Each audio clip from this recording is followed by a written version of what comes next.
And we're back to learning CapCut in a year, day 118. Let me show you how you can retouch eyebrows. I'm gonna add this clip here 2 times. It's the same clip that we've been using the last couple of times. You go to video and then retouch. Close the drop downs here until you can find the auto reshape. Make sure that this drop down is open and check the box. You wanna go to eyebrows, and as always, you can apply it to a single person or to a group. Currently, all of these eyebrow adjustments are pro features, so it's gonna cost you credits to use that.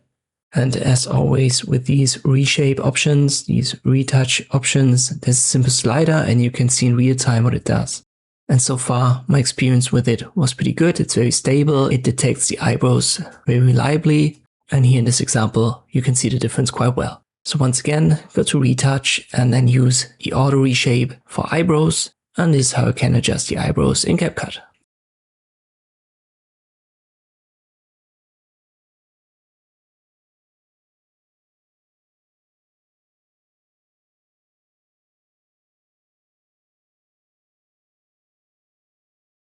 I hope this video was helpful. Thank you for watching, and I'll see you next time.